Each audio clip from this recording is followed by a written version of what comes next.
subscribe, like, and share. Laki-laki yang baligh berakal tidak boleh dalam 7 hari telinganya itu kosong daripada mendengarkan wasiat takwa. Oleh sebab itu, kalau dia tidak ikut pengajian di kantor, tidak menghadiri tausiah di masjid, paling tidak wajib dia mendengar wasiat takwa dari khatib. Ittaqullah, takutlah kepada Allah subhanahu wa ta'ala. Yang jadi masalah, malaikat yang mencatat itu tidak kelihatan, tak nampak dia. Buku yang menjadi catatan amal itu pun tidak nampak. Sorga dan neraka juga tidak nampak, malaikat maut tak nampak, ruh tak nampak, dan puncaknya Allah pun tak nampak. La tudrikuhul absaru, dia tak bisa ditangkap oleh mata. Wa huwa yudrikul absara, tapi dia bisa melihat mata. Kita punya mata tapi tak bisa melihat mata kita, tapi dia melihat mata kita. Wa huwal latiful khabir, dia maha halus, dia maha tahu segala yang tersembunyi. Sekarang kita sedang berhadapan dengan manusia modern yang hanya percaya pada yang dia lihat. Kalau tidak bisa dilihat, tidak bisa dipegang, tidak bisa disentuh, tidak bisa ditangkap dengan panca indera, maka dia tidak ada.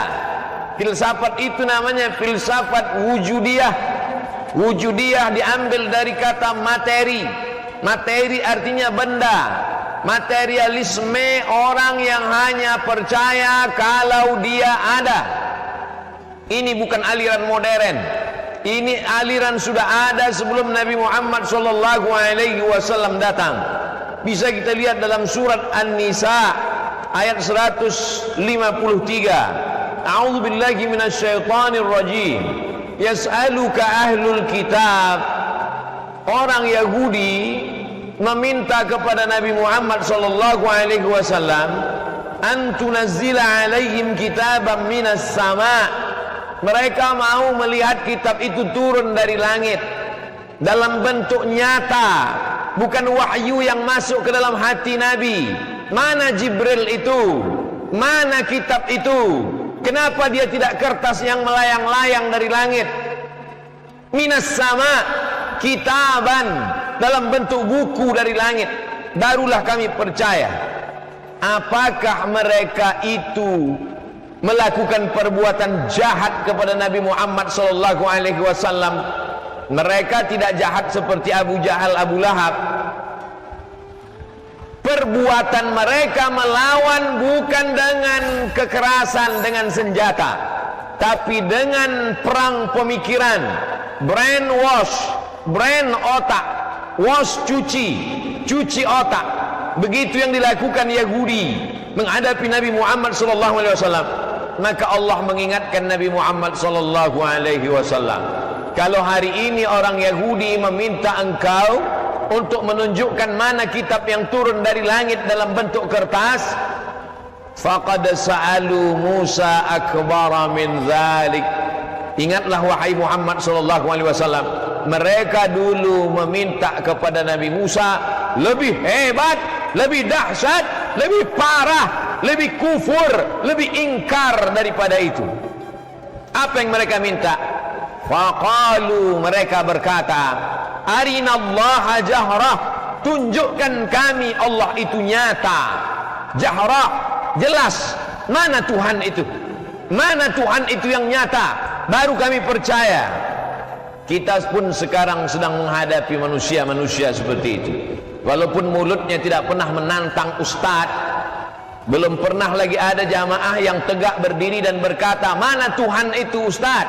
Mereka memang tidak lantang berkata seperti itu, tapi perbuatan mereka menunjukkan bahwa mereka sebetulnya tidak percaya kepada Allah yang ghaib.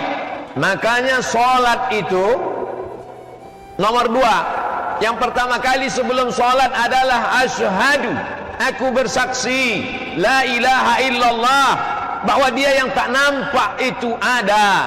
Dia ada, hanya saja aku yang lemah tak dapat melihatnya. Wa asyhadu, dan aku bersaksi anna Muhammadan, bahwa Muhammad Rasulullah SAW jarakku dengan dia 14 abad, 1442 tahun yang lalu kalau dihitung dari hijrahnya. Aku tak pernah melihat dia, tapi aku percaya bahwa dia adalah utusan Allah Subhanahu wa ta'ala. Hari ini kita lihat manusia sudah terjebak pada aliran materialisme. Dia hanya percaya kalau dilihat CCTV. Dia hanya takut kalau dikontrol oleh Satpol PP, polisi, tentara, petugas pajak, inspektoral jenderal, KPK, BPK. Tapi kalau yang melihat itu adalah yang gaib, Allah, maka dikatakan wa huwa ma'akum ainama kuntum. Dimanapun kau berada, maka dia bersama dengan kamu. Wa huwa sami', dia maha mendengar. Ma yalfizu min qaulin, tak keluar satu kata dari mulutmu illa ladaihi raqib, ada malaikat yang mengawasi atid. Malaikat amat sangat dekat. Inna alaikum lahafizin, bersama kamu ada malaikat-malaikat kiraman, mulia, katibin, mencatat segala amal, zahir, batin. Ada yang zahir nampak, tapi ada batin yang tak nampak. Dalam lagu kebangsaan negara Republik Indonesia pun dinyatakan ada yang zahir, ada yang batin. Bangunlah jiwanya, bangunlah badannya. Badannya nampak, jiwa tak nampak. Oleh sebab itu, dalam ungkapan Idul Fitri pun orang berkata, mohon maaf, zahir dan batin. Orang barat yang katanya tak percaya kepada yang batin itu pun, ketika mereka kecelakaan, mereka memberikan simbol SOS, save our soul. Soul artinya jiwa, soul artinya roh. Selamatkan rohnya kami, selamatkan nyawa kami. Mana nyawa itu? Ada orang pernah melihat nyawa? Oleh sebab itu mereka yang ingkar itu sebenarnya sedang memanipulasi dirinya sendiri, sedang menipu suara hatinya bahwa dia percaya kepada Allah Subhanahu wa ta'ala. Hari ini kita semua meninggalkan yang bekerja di kantor, meninggalkan tokonya, meninggalkan jualannya. Kenapa? Padahal tidak akan ada yang memeriksa dia, karena kita tidak lagi tinggal pada masa Khalifah Abu Bakar, Umar, Utsman, Ali. Kita tidak lagi dikontrol dalam ibadah. Silakan. Kenapa kita hari ini datang ke masjid? Alhamdulillah, kita masih percaya kepada Allah. Kita masih percaya bahwa kita akan mati, dan setelah mati kita akan bangkit kembali, dan setelah itu kita akan menghadap Allah Subhanahu wa ta'ala. Tapi hari ini yang dipentingkan orang hanya zahir saja. Dari mulai rambut, kulit kepala kena ketombe, sampai lubang telinga yang berdaki kotor, sampai hidung, wajah, kulit pori-pori yang tersumbat, sampai dari ujung rambut ke ujung kaki, yang diperhatikan orang hanyalah zahir. Sampai-sampai orang mengeluarkan duit jutaan bahkan miliar untuk operasi plastik. Dari mulai alis mata, kelopak mata, hidung, dagu, pipi, sampai ujung kaki, semuanya zahir. Islam datang untuk menunjukkan kepada kita bahwa yang zahir ini sementara, bahwa yang zahir ini akan lapuk, akan mati. Setinggi-tinggi usia manusia baina sittina wa sab'in, antara 60, 60, 70, 70. Setelah itu kita akan mati menghadap Allah Subhanahu wa ta'ala. Tapi bukan pula berarti Islam tidak mementingkan zahir. Islam mementingkan zahir. Makanya sebelum kita sholat ada namanya fikih taharah, bersuci, membasuh kemaluan dengan air, mandi, sunnah mandi hari Jumat. Apa maknanya? Islam mementingkan zahir. Makanya ketika melihat wajah di cermin, orang disuruh, diperintahkan untuk seimbang. Allahumma kama hassanta khalqi, sebagaimana kau perbaiki bentuk zahirku, hidungku, wajahku, mataku, kepalaku, fahassin khuluqi, maka perbaiki jugalah akhlakku. Innallaha la yanzuru ila ajsamikum, Allah tak melihat bentuk tubuh kamu, yang gemuk, yang kurus, yang tinggi, yang pendek, yang hitam, yang putih. Wala ila suwarikum, Allah tak melihat rupa kamu, yang mancung, yang pesek, yang buruk, yang jelek. Walakin yanzuru ila qulubikum, yang ditengok, yang dipandang Allah adalah hati kamu. Kenapa yang dilihat hati? Karena dalam hati itulah iman. Kenapa yang dipandang hati?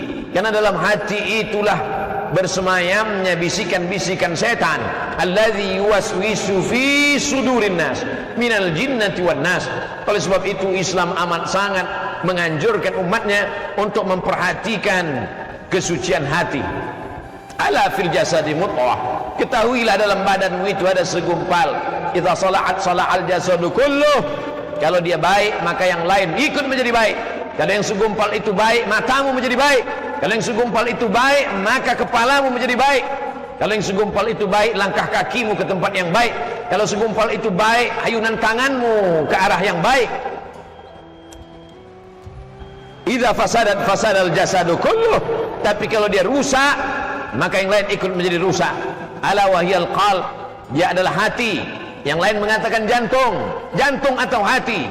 Sebagian mengkombinasikan antara keduanya, jantung hati. Di sanalah bersemayam. Oleh sebab itu kita selalu mengusir bisikan-bisikan itu dengan berzikir. Kalau ada orang yang banyak salawat, Allahumma salli ala sayyidina Muhammad wa ala ali sayyidina Muhammad, tujuannya adalah untuk mensucikan hati. Kalau ada orang yang banyak berzikir, afdhalul dzikri fa'lam annahu la ilaha illallah, tujuannya adalah untuk mensucikan hati. Karena dalam hati itu ada karat, dalam hati itu ada noda, dalam hati itu ada kotoran. Kalla bal rana ala qulubihim, dalam hati itu ada satu titik.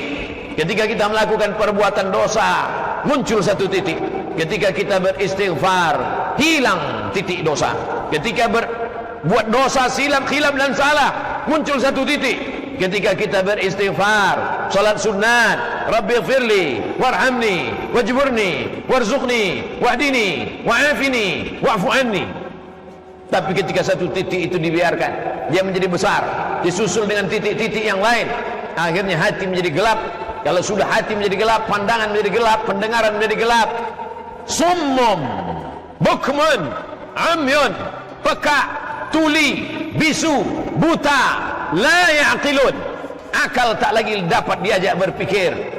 Maka tausiah khutbah hanya sekedar angin lalu saja. Kenapa demikian? Karena zahirnya sehat, badannya sehat, tapi hati dalam keadaan sakit. Sakit yang tidak bisa diperiksa oleh dokter spesialis sekalipun. Yang tahu hanyalah kita dengan Allah subhanahu wa ta'ala. Apa hukuman Allah kepada mereka yang hanya percaya kepada yang zahir saja, tak percaya kepada yang batin? Fa'akhadhatshumus sa'iqatu bizulmihim, mereka disambar oleh petir yang menyambar. Makanya ketika mendengar petir kita bertasbih, berkata kepada Allah subhana man yusabbihu bihi ar-ra'du wa bihamdih, maha suci Allah. Petir, planet, kilat, guruh, guntur, semuanya bertasbih mengagungkan Allah subhana man yusabbihu bihi ar-ra'du wa bihamdih. Adapun mereka mati disambar petir. Kenapa? Karena mereka menantang Allah subhanahu wa ta'ala. Summat takhadhul ijla min ba'di ma ja'atshumul bayyinat, mereka menyembah patung anak sapi yang dibuat oleh Samiri, padahal sudah datang kebenaran.